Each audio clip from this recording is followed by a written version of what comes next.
que vous aviez autrefois. nimwishushanye n'irari mwagiraga kera Quand vous y étiez dans l'ignorance. igihe mwari mukiri injiji. On ne doit pas laisser les gens continuer leur vie ntabwo tukureka abantu bakomeza Leur imibereho vie. yabo ya kera païenne, continuer cette vie-là après avoir cru. ngo bakomeze imibereho yabo ya gipagani baramaze kwizera. Non. Oh, yeah. Celui qui a cru en Christ uwizeye kristo doit changer de vie. agomba guhindura imibereho ye Comme des enfants obéissants. nk'abana bumvira. Ne vous conformez pas au convoitise que vous aviez autrefois. mwishushanye n'irari mwagiraga kera Quand vous étiez dans l'ignorance. igihe mwari mukiri injiji.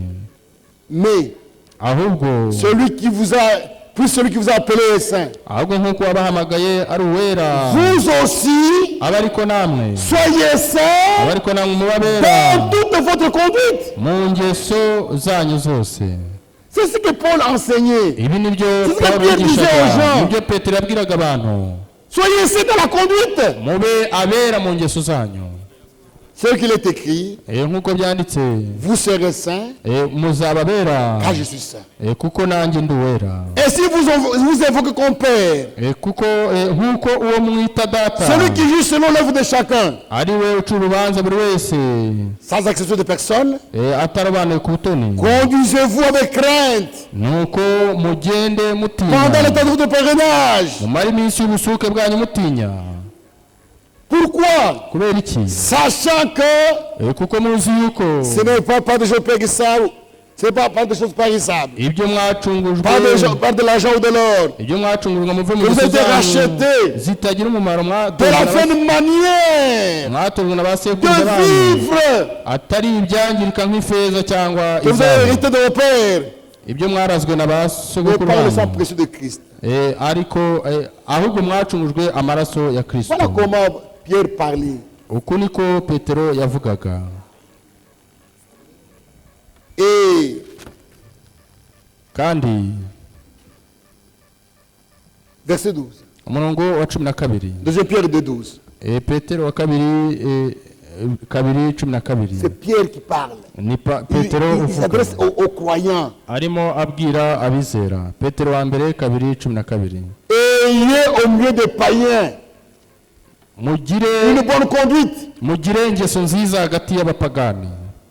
On doit dire ça aux croyants. ibi ngibi mugomba kubibwira On doit abizera. leur prêcher ça. ibi ngibi mugomba kubibwira Ayez au milieu des païens mugire une bonne conduite. ingeso nziza hagati y'abapagani, Afin que là même où ils vous calomnient, kugira ngo nubwo babasebya comme si vous étiez des malfaiteurs, nk'abakora nabi, ils remarquent babone ko vos bonnes œuvres nibabona imirimo yanyu et myiza glorifient Dieu izabatere guhimbaza le Imana jour où il les visitera. ku munsi wo kugendererwamo.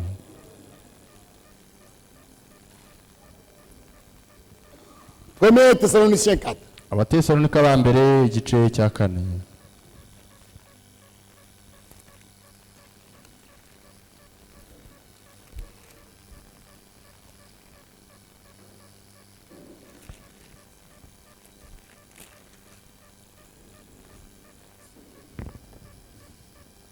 Du verset 1 à 9.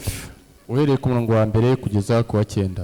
On reste frères, ibisigaye bene data, puisque vous avez appris de nous kuko mwatwigiyeho comment vous devez vous conduire uko mukwiye kugenda et plaire à Dieu. no kunezeza Imana. Paul dit, Pawulo yavuga ati, croyants, abwira abizera, vous avez appris de nous, nk'uko twabigishije nous les prédicateurs, twebwe ababwiriza, nous devons être des modèles du troupeau. twebwe dukwiye kuba icyitegererezo cy'umukumbi. Vous avez appris de nous nk'uko mwatwigiyeho comment vous devez vous conduire uburyo mukwiye kwitwara et plaire à Dieu. no kunezeza Imana. Et que cela, ce que vous faites, aba ariko mugenda. nous vous prions turabinginga et nous vous conjurons au nom du Seigneur Jésus kandi de turabahamiza marcher à cet égard de progrès. mu izina ry'umwami Yesu kugira ngo mutere imbere. Vous savez en effet murabizi ko quel précepte muzi amategeko nous vous avons donné de la part du Seigneur. muzi amategeko twahawe n'umwami yesu kubategeka Ce que ayariyo. Dieu veut, icyo imana ishaka c'est vos sanctifications. ni ukwezwa kwanyu. Ce que Dieu veut, icyo imana ishaka ni Vos iki? sanctifications. Ni ukwezwa kwanyu c'est que vous vous absteniez de l'impudicité. no kwirinda gusambana. Voyez la débauche. Murabona ubusambanyi, Voyez. murabona Si toi-même, toi le pasteur, toi le prédicateur, niba vous-même, ubwa vous umushumba commencez à cyangwa coucher les filles dans umubwiriza l'église. utangiye kujya uryamana n'abakobwa bo mu rusengero, Ça c'est grave. ibyo ngibyo biteye ubwoba. Ce que chacun de vous sache, posséder son corps dans la sainteté et l'honnêteté. ngo umuntu wese muri mwe amenye gutegeka umubiri we wezwe ufite icyubahiro. Voyez. Murabona, Sans vous livrer à une convoitise passionnée, comme font les païens qui ne connaissent pas Dieu. mudatwarwa n'irari ryo kurigira nk'abapagani batazi Imana. Verset 7. Umurongo wa karindwi, Car Dieu ne vous a pas appelé à l'impureté, Imana ntiyaduhamagariye mais à la kwanduzwa, sanctification. ahubwo yaduhamagariye kwezwa. Celui donc qui rejette ses préceptes, nicyo gituma uyirengagiza ibyo ne rejetez pas un homme, ataba ari umuntu yanze, mais Dieu qui vous a aussi donné le Saint-Esprit. ahubwo aba yanze Imana iha mwebwe umwuka wayo wera. Nous devons prêcher de manière tugomba kubwiriza abantu ku buryo à amener les gens à mener une bonne ku vie. buryo abantu bagira ingeso nziza, Une vie honorable. bagira imibereho n'imigendere yiyubashye. Comme nous lisons aussi dans Éphésiens. Nk'uko tubisoma no mu Efeso.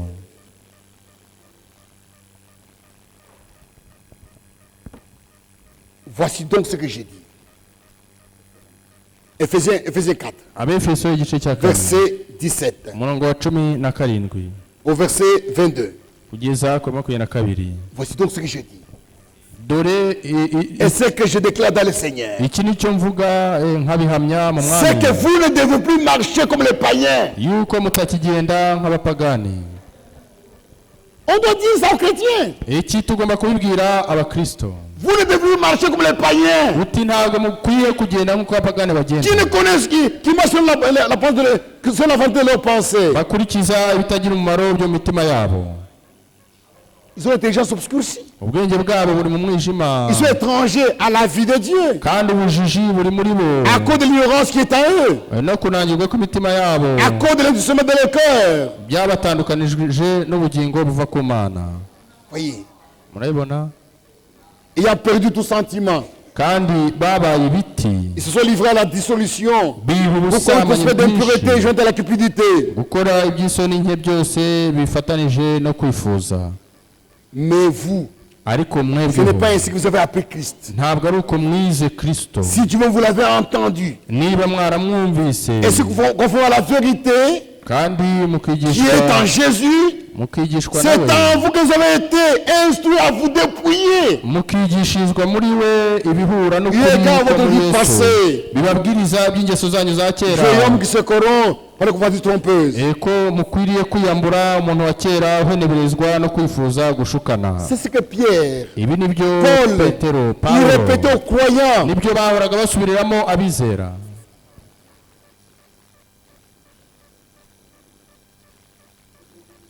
Romains 12.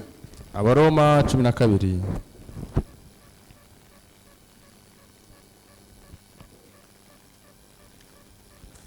Voilà comment on doit marcher dans l'église de Dieu. dore uko abantu C'est bakwiye ça la kugenda discipline. mu C'est ça itorero la ry'Imana discipline. nzima. Iyi niyo gahunda yacu yo mu itorero.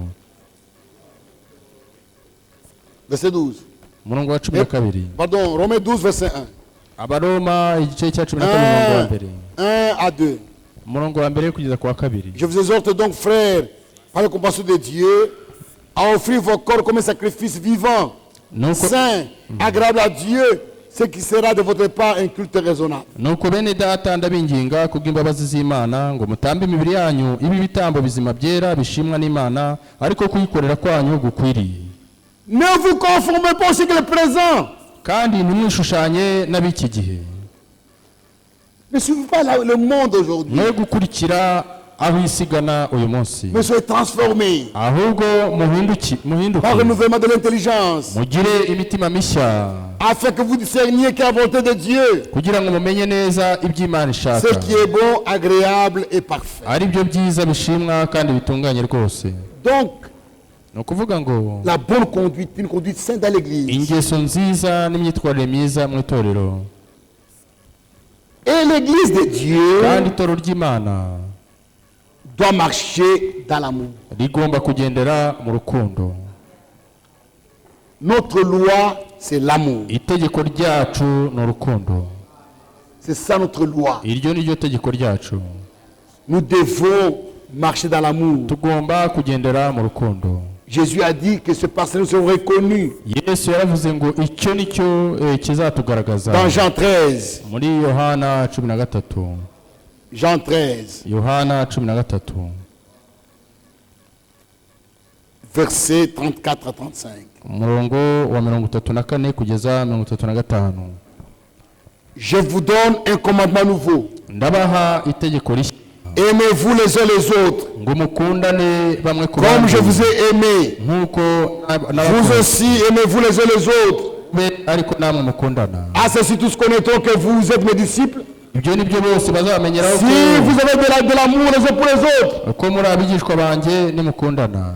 L'amour vécu. Urukundo ruranesha. L'amour supporte tout. L'amour Urukundo pardonne. L'amour excuse. Urukundo rurababarira. Nous devons nous supporter. Tugomba kwihanganirana.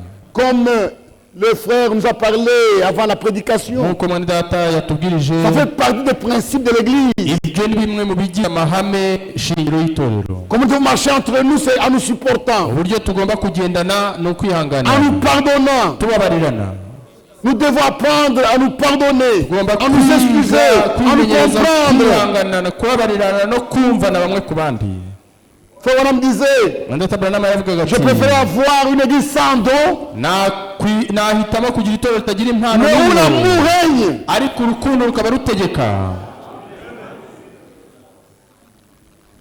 C'est pourquoi dans l'église de Dieu, Niyo mpamvu mu itorero ry'Imana nzima on doit interdire le bavardage, tugomba kwirinda akavuyo, le rapportage, kuvugavuga inkuru, kuvugavuga amagambo bamwe ku on bandi. doit prêcher sur cela. Icyo kintu kigomba kubwirizwa.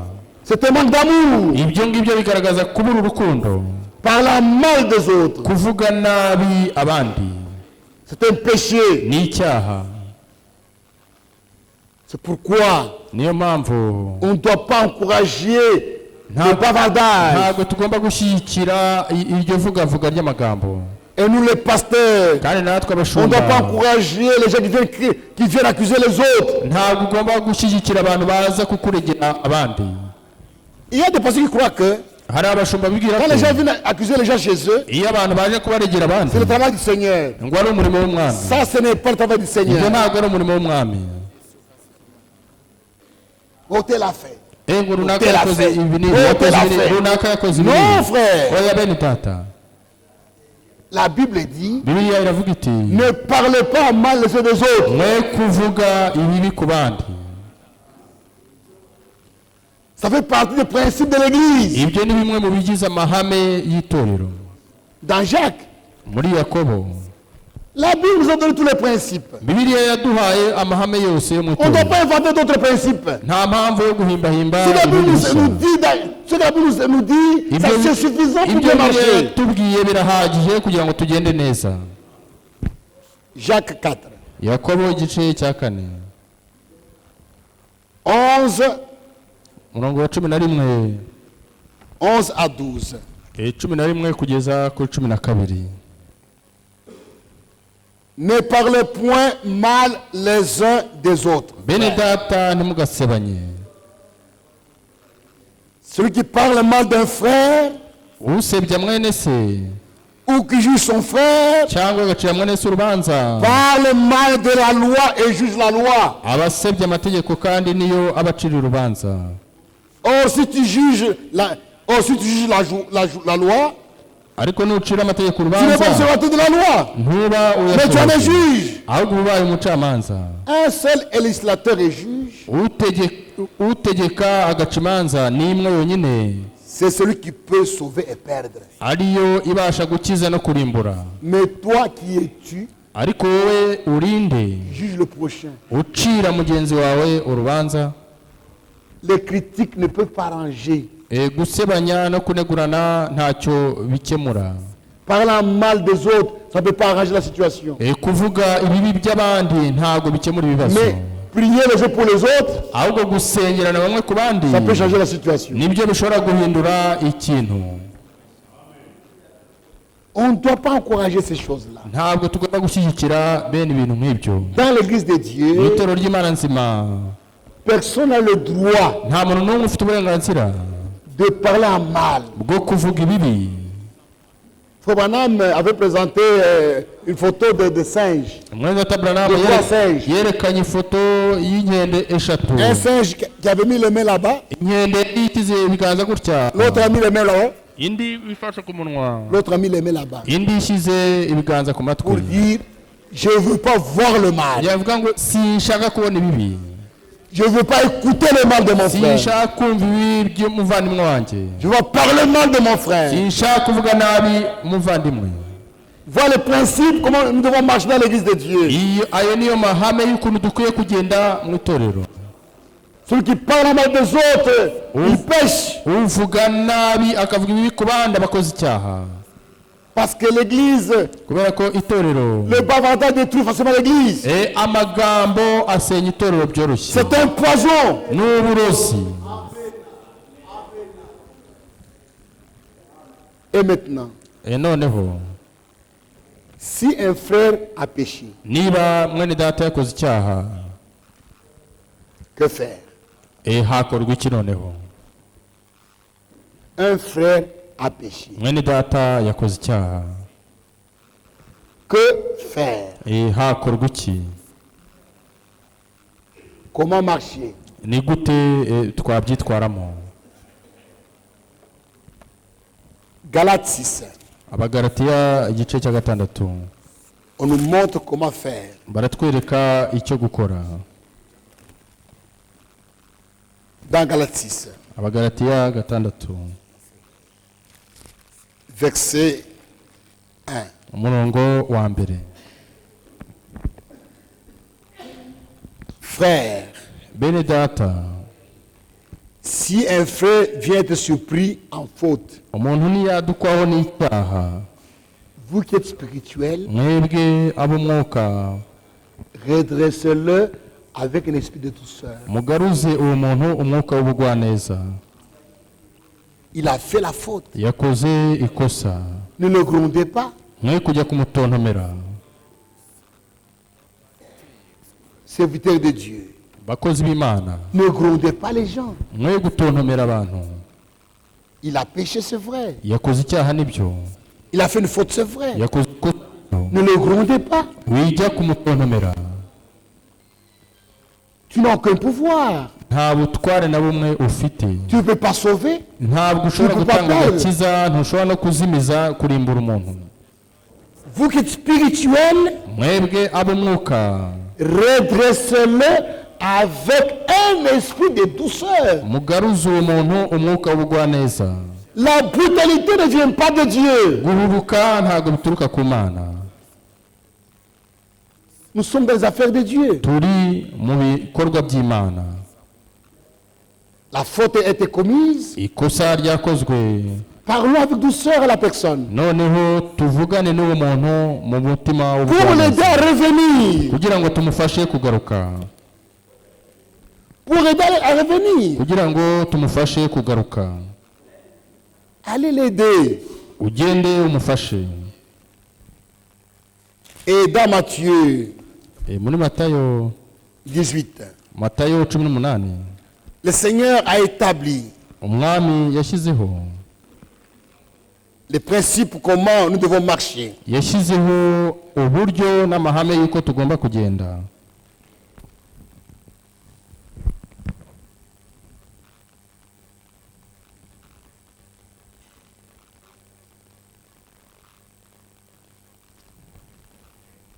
Quand quelqu'un a péché contre toi, niba umuntu yagucumuyeho, Pierre pose la question. Petero abaza ikibazo. Je veux pardonner combien de fois? Nzamubabarira inshuro zingahe? Combien de fois pardonner quelqu'un? bati ni inshuro zingaho umuntu yababarira umuntu Il fait une faute, akoze ikosa il demande pardon. agasaba imbabazi Après quelques jours, il recommence encore. nyuma y'iminsi runaka akongera agatangira. Ne vous fâchez pas. we kurakara, Ce n'est pas celui qui pardonne, c'est Dieu. ubabarira ni Imana, Ce n'est pas toi. ntabwo ari wowe ubabarira. Tu te fâches pourquoi? none urarakazwa n'iki? L'œuvre de la rédemption, c'est son œuvre. umurimo wo gucungura ni umurimo w'Imana ubwayo. Verset 21. Alors Pierre s'approcha de lui et dit, Seigneur, nuko Petero combien de fois pardonnerai-je à mon frère lorsqu'il péchera contre moi?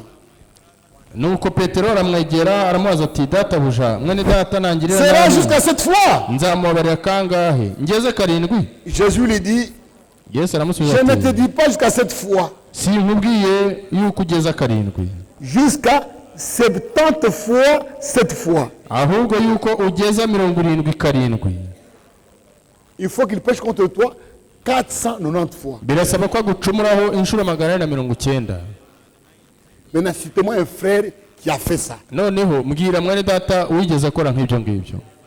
Pourquoi vous vous fâchez? none se urarakazwa n'iki?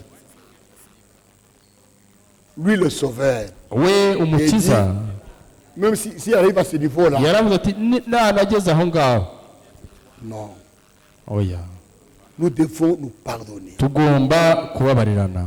Même si le frère répète encore une faute, il demande pardon, nous pardonnons. nubwo mwene data yasubiramo rya kosa agasaba imbabazi, tugomba Il kumubabarira. reprend encore, il demande pardon, akongera nous pardonnons. akamusubiramo agasaba imbabazi, Aussi tukamubabarira. longtemps qu'il demande pardon, igihe cyose asabye imbabazi nous pardonnons. turamubabarira.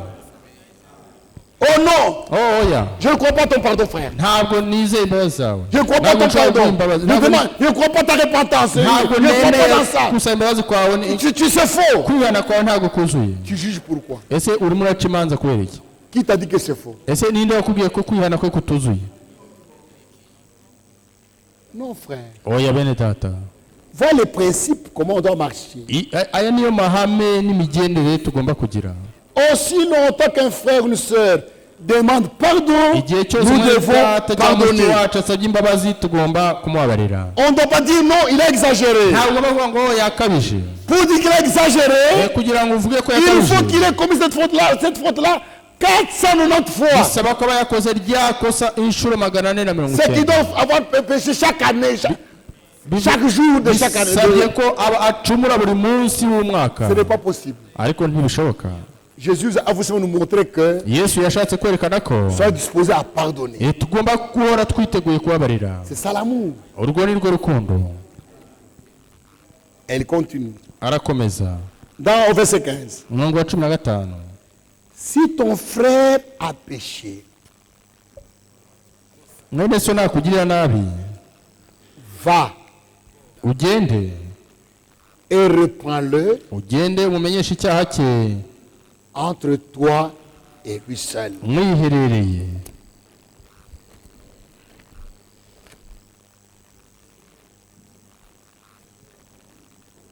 Si ton frère a péché, niba mwene so yakoze icyaha, va genda et reprends-le entre toi et lui seul. ugende umumenyeshe icyaha cye mwiherereye. S'il t'écoute, nakumvira, tu as gagné ton frère. uzaba ubonye mwene so. Pas celui qui a entendu, ntabwo ari uwumvise inkuru, toi qui as vu. ahubwo wowe ubwawe wabibonye, Ton frère a péché, ukavuga uti mwene so yakoze va icyaha, le voir genda ujye kumureba, entre toi et lui seul. wowe nawe mwenyine mwiherereye. Mais toi, avant d'aller le voir, ariko wowe mbere yo kujya no kumureba, tu vas à parler à tout le monde. utangira kubibwira abantu bose. Il a fait ça. ngo Je yakoze vais le ibi, voir. ngiye kumureba. Frère, il a fait ça. yakoze Je vais le voir. ibi, none ngiye kumureba. Déjà, tu es transgresseur de la parole. mbere aho ngaho wamaze no gucumura ku ijambo. Comment Dieu va te bénir? ni gute rero imana yaguha umugisha? Tu y vas par la méchanceté. ujyanywe n'ubugome. L'amour couvre. urukundo rwo ruratwikira. Et tu y vas pour aider. kandi ukajyayo ujyanywe no gufasha. C'est pour aider le frère. ari ukujya gufasha mwene data. C'est pour son salut. ari ku mpamvu y'agakiza ke. Tu vas le voir à deux. ukajya kumureba muri babiri Pour l'aider, pour le ramener. kugira ngo umufashe umugarure. C'est ce que Jacques dit aussi. Nibyo Yakobo nawe avuga Dans Jacques 5, muri Yakobo igice cya 5 verset 19 à 20. 19 kugeza kuri 20. Mes frères, Bene data, si quelqu'un parmi vous s'est égaré loin de la vérité, niba mwene so yayobye akava mu kuri, qu'un autre lui ramène undi akamuyobora, et qu'il sache mumenye yuko que celui qui ramènera un pécheur de la